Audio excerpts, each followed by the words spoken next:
রাসূলুল্লাহ সাল্লাল্লাহু আলাইহি ওয়াসাল্লাম তিনি বলেছেন ফজরের সালাতে দুইটা সূরা পড়তে। ফজরের সালাতের সুন্নতে কোন দুইটা সূরা? সূরা কাফিরুন এবং ইখলাস পড়তে বলেছেন সুন্নত। কেন জানেন? কারণ সূরা কাফিরুনে আপনি একমাত্র আল্লাহর ইবাদত করবেন ঘোষণা দিচ্ছেন, আর সূরা ইখলাসে আপনি ঘোষণা দিচ্ছেন আল্লাহর রুবুবিয়তের, আল্লাহর আসমা ও সিফাতের নামগুলোর ঘোষণা দিচ্ছেন। এই দুটি সূরা মিলে আপনার তাওহীদকে প্রতিষ্ঠা করে দিচ্ছে। এরপর যদি আপনি মরেও যান সারা দিনের জন্য, আপনি কিন্তু তাওহীদের উপর আছেন। আল্লাহু আকবার। তাওহীদের উপর থাকাটাই আপনার দরকার। এইটার নাম হচ্ছে আকীদা শিক্ষা দেয়া। নবুয়তের আগে ভালো যত কাজ মুহাম্মদুর রাসূলুল্লাহ সাল্লাল্লাহু আলাইহি ওয়াসাল্লাম করেছেন, তার সাথে কোনো শত্রুতা করার কোনো কারণ ছিল না কারণ। কিন্তু শত্রুতা একটি কারণে হয়েছে, সেটা হচ্ছে এসব যে সমস্ত তোমাদের বানানো মূর্তিগুলো, এগুলো বাদ দিয়ে একমাত্র আল্লাহর ইবাদত করতে হবে। এইটাই ছিল দাবি, এইটাই ছিল সমস্ত নবী রাসূলের দাবি। এই কথা সবাই স্বীকার করবেন। তারা কিন্তু আল্লাহকে অস্বীকার করত না, আল্লাহকে তারা স্বীকার করত। ওয়ালা ইন সাআলতাহুম মান খালাকাস সামাওয়াতি ওয়াল আরদ লা ইয়াকুলুনা আল্লাহ। যদি তাদেরকে জিজ্ঞাসা করেন আসমান জমিন কে সৃষ্টি করেছে, তারা বলবে আল্লাহ। বোঝা গেল যে ওইটার পরেও রাসূল তাদেরকে কাফের বলেছেন। আল্লাহ আছে, আল্লাহ আসমান জমিন সৃষ্টি করছে, এইটা স্বীকার করলে কই ঈমানদার হয়ে যাবে না। ঈমানদার হওয়ার জন্য আরেকটা জিনিস লাগবে, সেটা হচ্ছে একমাত্র আল্লাহর ইবাদত করতে হবে। আল্লাহর ইবাদত শুধু আল্লাহর ইবাদত না করলে ঈমানদার হওয়া যায় না। শুধু আল্লাহর ইবাদত না করলে আকীদা শুদ্ধ হয় না। একমাত্র আল্লাহর ইবাদত করতে হবে। এর সাথে অন্য কারো ইবাদত একটু একটু করছেন, আপনি ঈমানদার হতে পারেন নাই।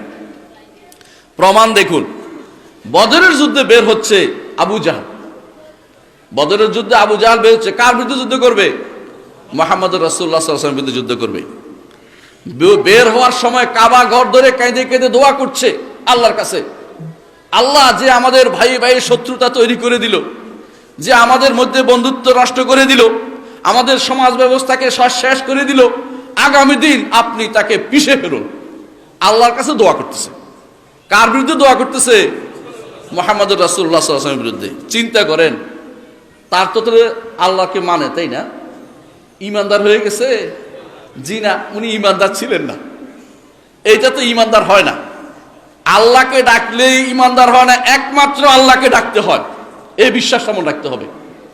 এই জন্য কুল ইয়া আইয়ুহাল কাফিরুন, হে কাফিররা, লা আ'বুদু মা তা'বুদুন, তোমরা যে ইবাদত করো আমি সে ইবাদত করি না।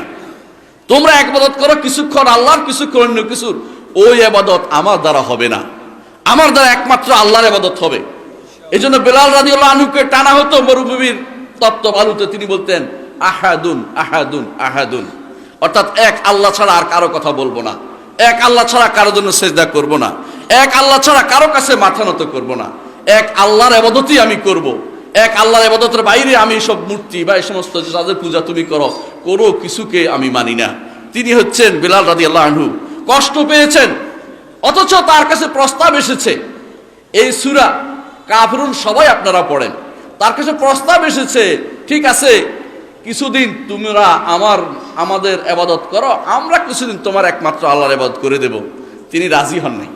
তিনি বলছেন কুল ইয়া আইয়ুহাল কাফিরুন, বলো হে কাফিররা, লা আ'বুদু মা তা'বুদুন, আমি পারি না তোমাদের ইবাদত করতে, তোমাদের মূর্তির ইবাদত করতে আমি পারি না। কেন পারি না? আমার ঈমান যে নষ্ট হয়ে যায়। আর তুমি পারো, কোনো সন্দেহ নাই, কিন্তু তোমার ইবাদত যদি আল্লাহর জন্য করো, আল্লাহর জন্য হয় না, কারণ তুমি শিরক মিশ্রিত ইবাদত করেছো। ওয়া মা ইউমিনু আকসারুহুম বিল্লাহি ইল্লা হুম মুশরিকুন, তাদের অনেকে আল্লাহর উপর ঈমান আনে, তবে শিরক মিশ্রিত ঈমান। শিরক মিশ্রিত ঈমানের কারণে ইবাদত করলে আল্লাহর কাছে সে ইবাদত গ্রহণ করা হয় না। আল্লাহ তাআলা বলেন ওয়া কাদিমনা ইলা মা আমিলু মিন আমালিন ফাজআলনাহু হাবাআন মানসুরা, তারা যে সমস্ত আমল করেছে এগুলিতে অগ্রসর হয়ে আমি এগুলিকে বিক্ষিপ্ত ধূলিকণায় রূপান্তরিত করে দিব। অর্থাৎ এগুলির কোনো মূল্য নেই। অথচ আল্লাহর ইবাদত করেছে আপনার আশেপাশে, আপনার বন্ধুরা, আপনার বাবা, আপনার ছেলে, আপনার আশেপাশে আত্মীয় স্বজন, এরা যখন আল্লাহর ইবাদত করে আপনি খুশি হয়ে যান না? খুশি হয়ে যান। আবার যখন তিনি কোনো এক মূর্তির ইবাদত করে, অথবা কোনো কবরের মাজারের ইবাদত করে, অথবা কোনো পীর সাহেবের কাছে সিজদা নেয়, পীর সাহেবের সিজদা করে, ওই ব্যক্তি সঙ্গে সঙ্গে আগের সমস্ত আমল বরবাদ করে দিয়েছে। যদি হজ করে থাকে সেটা বরবাদ হয়ে গেছে, তার জন্য জাহান্নাম অবধারিত হয়ে যায় যদি না সে তওবা করে। যদি না করে তওবা করে ফিরে আসে, আবার তাওহীদবাদী না হয়।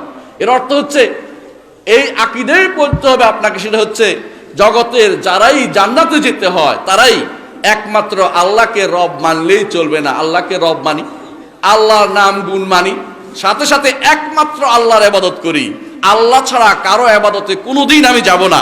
এই বিশ্বাসটুকুর নাম হচ্ছে আকীদা। এটাকেই আমরা এত করে বলে থাকি যে একমাত্র আল্লাহর ইবাদত যেন হয়। আল্লাহর ইবাদত হলে কি লাভ? মুহাম্মদুর রাসূলুল্লাহ সাল্লাল্লাহু আলাইহি ওয়াসাল্লাম বলেছেন, মান কানা আখিরু কালামিহি লা ইলাহা ইল্লাল্লাহ দাখালাল জান্নাহ। সর্বশেষ যার হবে একমাত্র আল্লাহর ইবাদত হবে, শিরক থাকবে না, কাউকে আল্লাহর সমকক্ষ তৈরি করবে না, কোনো কিছুকে নয়, কোনো ব্যক্তিকে নয়, কোনো কিছুকে নয়। যে ব্যক্তি আল্লাহর সমকক্ষ বানাবে না সেই ব্যক্তি জান্নাতে প্রবেশ করবে। আল্লাহু আকবার। জান্নাতে প্রবেশ করবে। আপনাকে জান্নাতের সুযোগ দেওয়া হচ্ছে, শুধু আখের কথা হচ্ছে এটা হতে হবে, শেষ কোনো এটা হতে হবে, যাতে করে এরপর আর শিরক না হয়, যাতে এরপরে আকীদা নষ্ট না হয়। সর্বশেষ কাজটা যেন সেটাই হয়। একটু চিন্তা করে দেখুন।